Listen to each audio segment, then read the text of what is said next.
O método da estimativa da máxima verossimilhança, em inglês likelihood, é dos métodos mais utilizados na estimativa de parâmetros de funções de fiabilidade.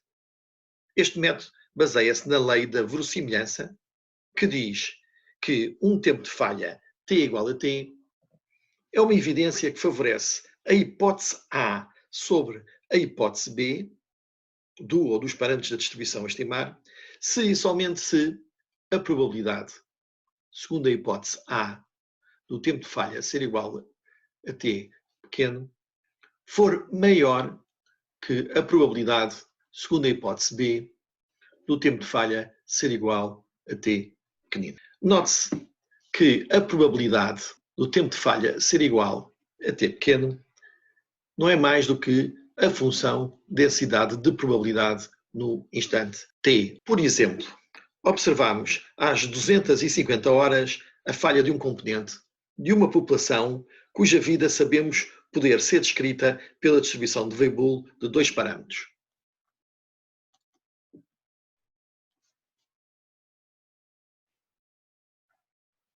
A lei da verossimilhança diz-nos que é mais provável ou mais verosímil que os parâmetros eta e beta sejam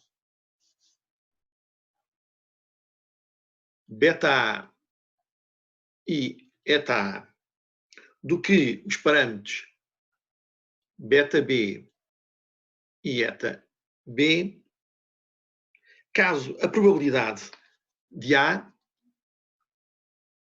caso a probabilidade A de t ser igual a 250 seja superior à probabilidade B de t ser igual a 250.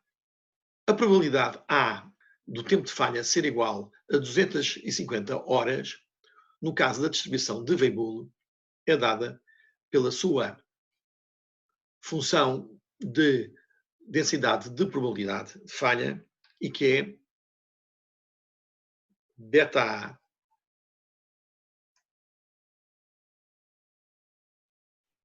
sobre eta A vezes t, que neste caso é 250, a dividir por eta A,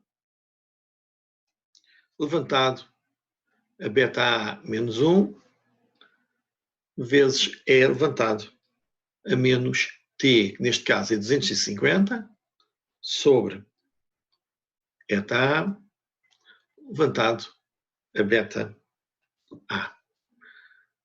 No caso da probabilidade B, será beta B sobre eta B, 250 sobre eta B, levantado a beta B menos 1, vezes E levantado a menos 250 sobre eta B levantado a beta B. Calculávamos estas duas probabilidades e qual delas fosse superior, isso significaria que os parâmetros dessa distribuição seriam mais verosímeis para esse tempo de observação de falha. Se tivermos infinitas hipóteses de parâmetros, os parâmetros eta e beta mais verosímeis serão os que maximizarem a função densidade de probabilidade de falha. Como nós vimos, como o instante de falha nós sabemos há uma função de beta e de eta, que matematicamente se traduz na resolução do sistema de equações em ordem a beta e eta, e que é a primeira derivada da função f em ordem a beta igual a 0 e a derivada da função f em ordem a eta igual a 0. E daqui obteríamos uma estimativa para o beta e para o eta, que seriam os valores que maximizavam esta função. No exemplo apresentado, tem-se uma única observação, tempo de falha igual a 250 horas, o que é uma situação bastante peculiar, pois quando fazemos um estudo, tomamos uma série de observações para compor uma amostra. Em geral, a amostra é composta por várias observações independentes. Continuando o exemplo anterior, a probabilidade de se obter uma amostra com tempo de falha de T1, T2, Tn é probabilidade é igual à probabilidade de T ser igual a T1 vezes a probabilidade de T ser igual a T2 vezes a probabilidade do tempo de falha ser igual a Tn. Ou isto é igual à função densidade de probabilidade no instante T1 vezes essa mesma função no instante T2 vezes função densidade de probabilidade de falha no instante Tn.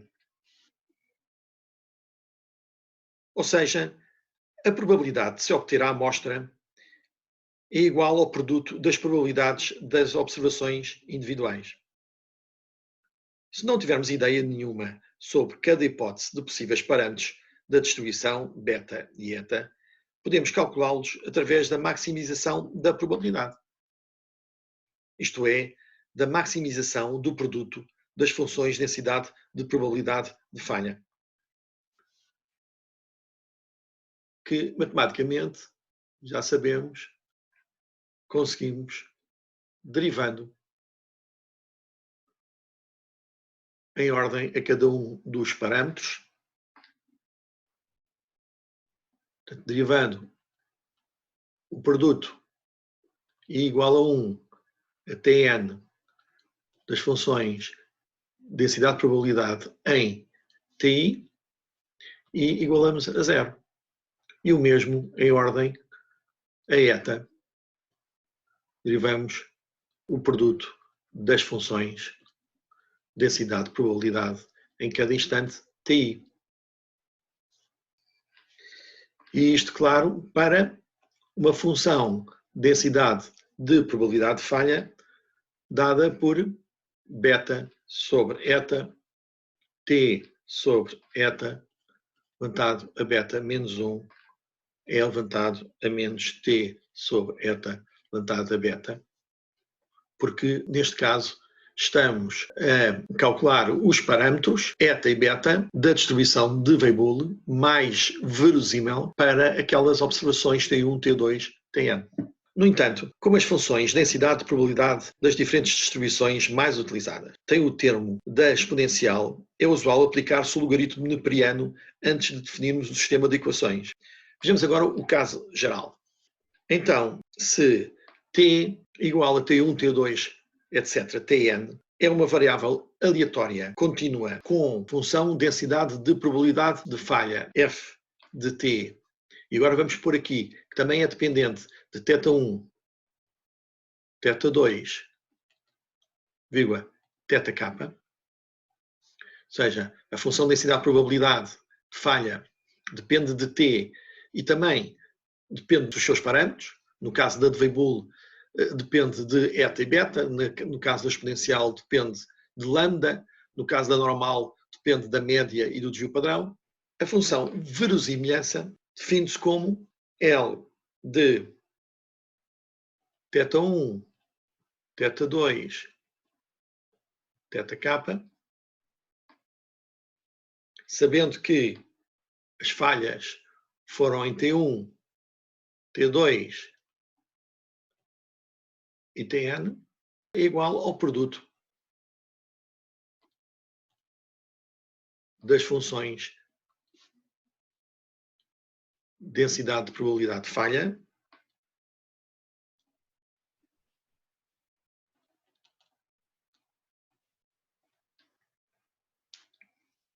aplicando agora o logaritmo natural, definimos uma nova função, o logaritmo da função verossimilhança, que é igual, portanto, ao logaritmo daquele produto.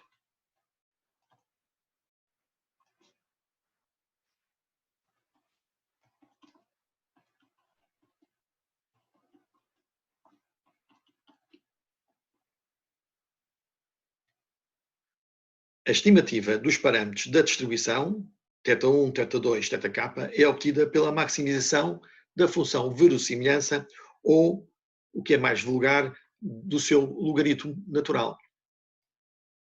Essa maximização, matematicamente, obtém-se derivando a função em ordem a cada parâmetro θ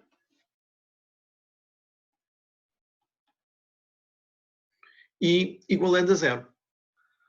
O sistema de equações, neste caso o sistema de K equações, é resolvido em ordem a cada θ e assim obtém-se os parâmetros da distribuição mais verossímil, tendo em conta as observações de falha nos instantes T1, T2 e Tn.